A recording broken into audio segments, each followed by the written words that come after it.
When Tokyo Revengers exploded, it wasn't just about gang wars and fights, it defined a generation. It was the heartbeat behind every punch and every failed redemption arc, a storm of adrenaline and jaw-dropping moments. The kind of anime that's both thrilling and deeply moving. But now that the storm has passed, something colder, sharper, and more deliberate rises in its shadow. Windbreaker emerges as a rebirth. If Tokyo Revengers blurred moral lines in a whirlwind of time travel, Windbreaker grinds truth against harsh reality, delivering a story just as gripping as it is brutal. This isn't a sequel, it's a successor, not by name, but in spirit, reimagined. This isn't just an anime about violence or victory, it's about what happens after the fists are lowered. A story where every battle is fought with punches, heart, ideologies, and trauma.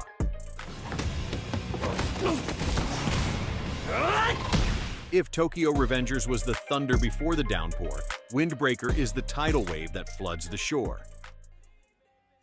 Welcome to Makochi City, a city full of color, of life, and of scars.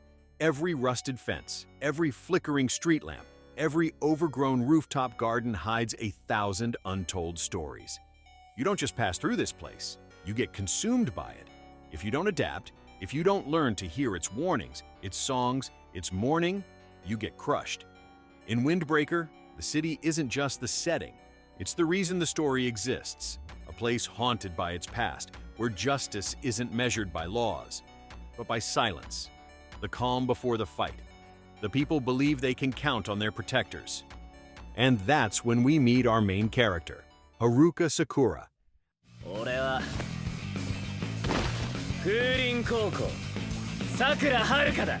A teenage boy, isolated and rejected by everyone. Haruka Sakura unsettles you from the very first frame.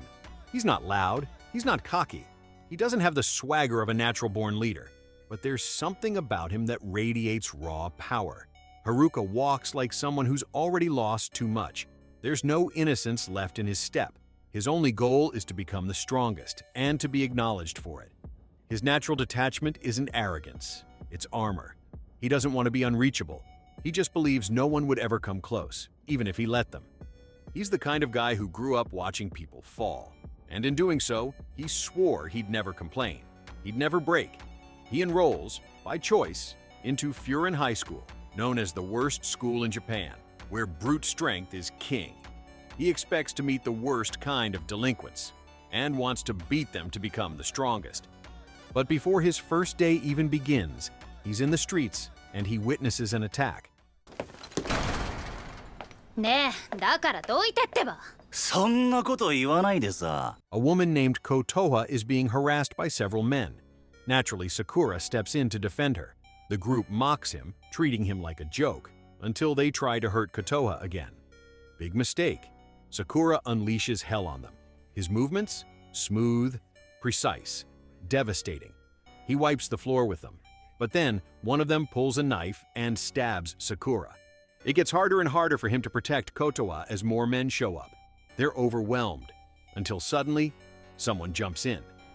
With frightening ease, the stranger takes down the attacker and is quickly joined by 3 more men. Together they obliterate the gang in seconds.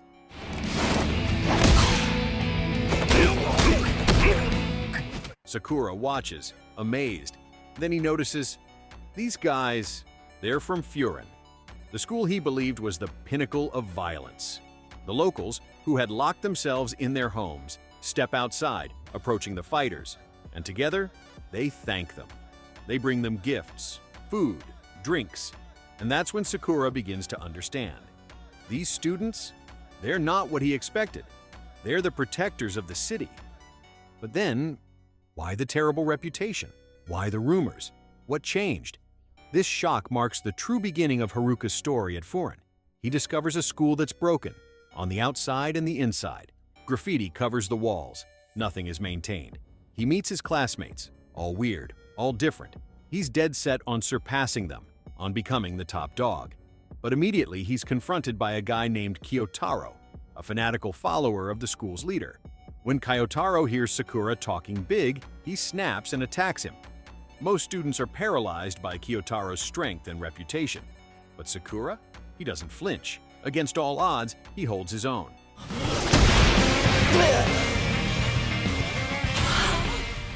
The fight only stops when the school intercom crackles on, and a voice speaks. One word is all it takes for every brute in the building to go quiet, out of respect. Sakura is stunned. The voice is soft, awkward, unthreatening. And soon after, he meets the man behind it. Called to the school roof along with Kyotaro, Sakura meets Umemiya, the head of Furine. This is it, the final boss. The man Sakura must surpass. He expects a monster, a tyrant. But what he finds is a guy in gardening clothes tending to his vegetable patch. 夏はみんなでバーベキューだな Umemiya isn't feared by force. He's respected because people believe in him. And that's Sakura's first lesson. To him, strength was truth. Nothing else mattered. But here, the toughest delinquents follow Umemiya without question, and they all share the same philosophy. Furine works like an unofficial militia, governed by a strict, ruthless code of honor. Violence isn't random here. Every student has a reason, a burden, a loyalty. It's not a gang, it's a mindset, a lifestyle, one learned through respect and a deep desire to protect the city. There are no rules written in stone, but one thing is certain: never watch someone fall and do nothing. This code is never spoken, it's felt.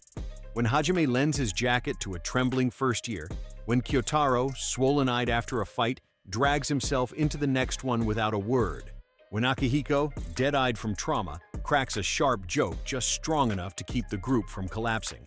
Furine's code isn't about fear, it's about being the shield nobody ever gave them.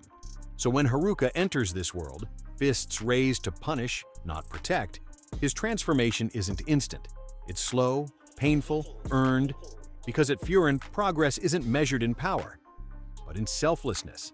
You can knock out 100 guys and still not belong. But take one hit for someone else? That's when trust begins. So, you think this anime is just a lesson in kindness? A wholesome tale about living in harmony? Then you haven't seen what's coming. Very soon, Furine finds itself up against a rival gang, forced to fight to defend its honor. それなら梅ちゃんみんなでやらない Huh? Using a turf war as an excuse, the neighboring gang Shishitorin declares all-out war on Furine. Their leaders meet and decide to settle things with 5 one-on-one battles. Among the fighters, Umemiya himself, Hiragi, one of Furine's generals, and yes, Sakura too. He'll face Togame, Shishitorin's vice leader. I won't spoil the results, but expect carnage, cruelty, and fights worthy of legend.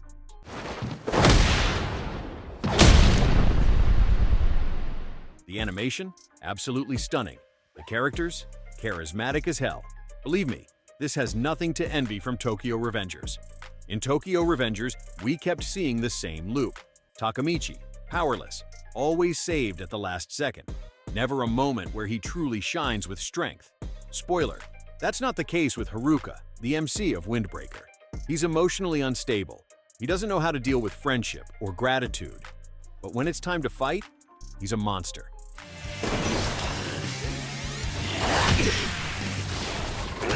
He knows he's strong, and he wants to become even stronger. And with every battle, he evolves at lightning speed, challenging so-called unbeatable opponents. And Umemiya? Yeah, he's gentle, kind. But when it's time to protect his ideology, he transforms.